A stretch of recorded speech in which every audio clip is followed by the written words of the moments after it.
মৰমৰ ছাত্ৰ-ছাত্ৰীসকল পুনৰবাৰ আমাৰ GAB Education চেনেলটোলৈ স্বাগতম জনাইছো।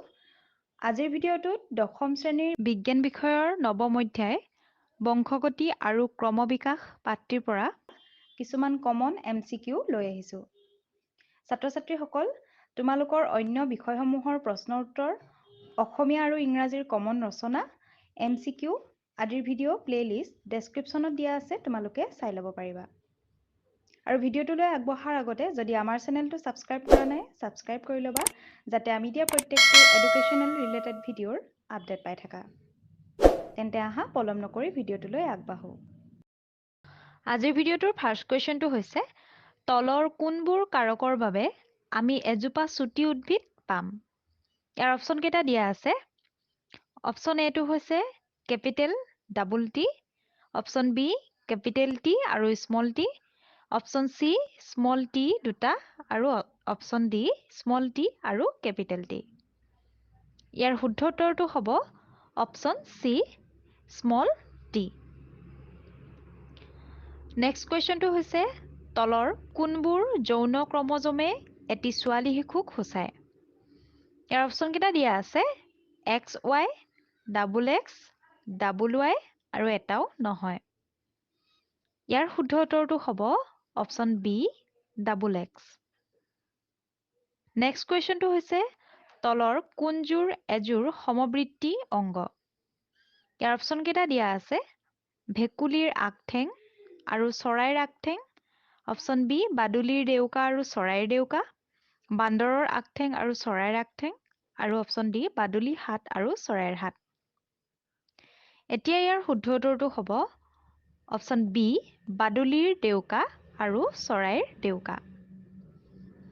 নেক্সট কুৱেশ্যনটো হৈছে যদি এযোৰ বিপৰীতধৰ্মী চৰিত্ৰৰ বাবে সংৰক্ষণ পৰীক্ষা কৰা হয় তেনেহ'লে তলৰ কোনটো জোনত সৰ্বপ্ৰথম অপ্ৰভাৱী লক্ষণটো প্ৰকাশ পাব?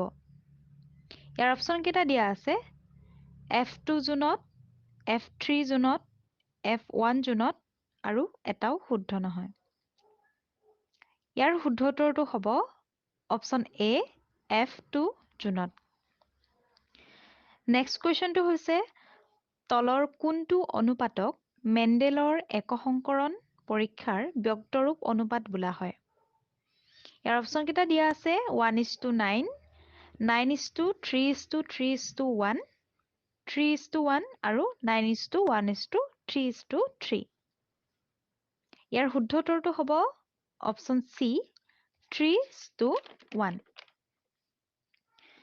নেক্সট কুৱেশ্যনটো হৈছে যদি জিনীয় গাঁথনি ওখ আৰু চাপৰ যুক্ত গছৰ মাজত সংকৰণ ঘটোৱা হয় পিছৰটো অপত্যজনোত আমি কোন ধৰণৰ গছ পাম? ইয়াৰ অপশ্যন কেইটা দিয়া আছে ওখ আৰু চাপৰ দুয়ো ধৰণৰ, কেৱল ওখ, কেৱল চাপৰ আৰু ওপৰৰ এটাও নহয়। ইয়াৰ শুদ্ধ উত্তৰটো হ'ব অপশ্যন বি কেৱল ওখ। নেক্সট কুৱেশ্যনটো হৈছে তলৰ কোনটো অনুপাতক মেণ্ডেলৰ দ্বি-সংকৰণ পৰীক্ষাৰ ব্যক্তৰূপ অনুপাত বোলা হয়? ইয়াৰ অপশ্যন কেইটা দিয়া আছে 9:1:1:3, অপশ্যন বি 9:3:3:1, অপশ্যন চি 3:1 আৰু অপশ্যন ডি 9:3:1:3। এতিয়া ইয়াৰ শুদ্ধ উত্তৰটো হ'ব অপশ্যন বি 9:3:3:1। নেক্সট কুৱেশ্যনটো হৈছে তলৰ কোনগৰাকী বিজ্ঞানীক বংশগতিবিদ্যাৰ জনক আখ্যা দিয়া হয়? ইয়াৰ অপশ্যন কেইটা দিয়া আছে ডাৰউইন, জোহানছেন, বেটিছন আৰু মেণ্ডেল। ইয়াৰ শুদ্ধ উত্তৰটো হ'ব option D Mendel. Next question বংশগতিৰ ভৌতিক আধাৰ হ'ল ইয়াৰ অপশ্যন কেইটা হৈছে কোষকেন্দ্ৰ, কোষপ্ৰৰস, ক্ৰমজম আৰু এটাও নহয়। ইয়াৰ শুদ্ধ উত্তৰটো হ'ব অপশ্যন চি ক্ৰমজম। নেক্সট কুৱেশ্যনটো হৈছে জীৱৰ ক্ৰমবিকাশ প্ৰক্ৰিয়াত যি প্ৰক্ৰিয়াৰ দ্বাৰা কোনো এটা প্ৰজাতিৰ জীৱসমূহৰ চাৰিত্ৰিক বৈশিষ্ট্যৰ বিভিন্ন কাৰকৰ প্ৰভাৱত পৰিৱৰ্তন ঘটি নতুন চাৰিত্ৰিক বৈশিষ্ট্য সম্পন্ন জীৱৰ সৃষ্টি হয় তাক বোলা হয় ইয়াৰ অপশ্যন কেইটা দিয়া আছে প্ৰজাতিকৰণ, ক্ৰমবিকাশ, বংশানুক্ৰম আৰু বিভিন্নতা। ইয়াৰ শুদ্ধ উত্তৰটো হ'ব অপশ্যন এ প্ৰজাতিকৰণ। নেক্সট কুৱেশ্যনটো হৈছে বংশগতিৰ বাহক বুলি কোৱা হয়। অপশ্যন কেইটা হৈছে জিন, গেমেট, জাইগট আৰু জননকোষ। ইয়াৰ শুদ্ধ উত্তৰটো হ'ব অপশ্যন এ জিন। নেক্সট কুৱেশ্যনটো হৈছে ক্ৰমজমৰ যি স্থানত জিন অৱস্থিত তাক বোলা হয়। ইয়াৰ অপশ্যন কেইটা হৈছে লকাছ, ক্ৰচিং, জনু আৰু এলিল। ইয়াৰ শুদ্ধ উত্তৰটো হ'ব অপশ্যন এ লকাছ। নেক্সট কুৱেশ্যন বংশগতি বিদ্যাৰ জনক হ'ল। ইয়াৰ অপশ্যন কেইটা দিয়া আছে মেণ্ডেল, উইলিয়াম, নিউটন, ডেভিছ। ইয়াৰ শুদ্ধ উত্তৰটো হ'ব অপশ্যন এ মেণ্ডেল। বংশগতি বিদ্যাৰ জনক হ'ল মেণ্ডেল। নেক্সট কুৱেশ্যনটো হৈছে জীৱৰ ক্ৰমবিকাশ প্ৰক্ৰিয়াত যি প্ৰক্ৰিয়াৰ দ্বাৰা কোনো এটা প্ৰজাতিৰ জীৱসমূহৰ চাৰিত্ৰিক বৈশিষ্ট্যসমূহৰ বিভিন্ন কাৰকৰ প্ৰভাৱৰ ফলত পৰিৱৰ্তন ঘটি নতুন চাৰিত্ৰিক বৈশিষ্ট্যসম্পন্ন জীৱৰ উদ্ভৱ হয়, সেই প্ৰক্ৰিয়াক বোলা হয়। ইয়াৰ অপশ্যন কেইটা দিয়া আছে প্ৰজাতিকৰণ, ক্ৰমবিকাশ, বংশানুক্ৰম আৰু বিভিন্নতা। ইয়াৰ শুদ্ধ উত্তৰটো হ'ব অপশ্যন এ প্ৰজাতিকৰণ।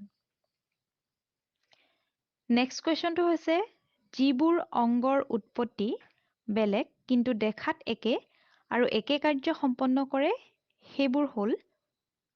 ইয়াৰ অপশ্যন কেইটা হৈছে সমসংস্থ, সমবৃত্তি, নিকটৱৰ্তী আৰু অৱশেষাংগ। ইয়াৰ শুদ্ধ উত্তৰটো হ'ব অপশ্যন বি সমবৃত্তি।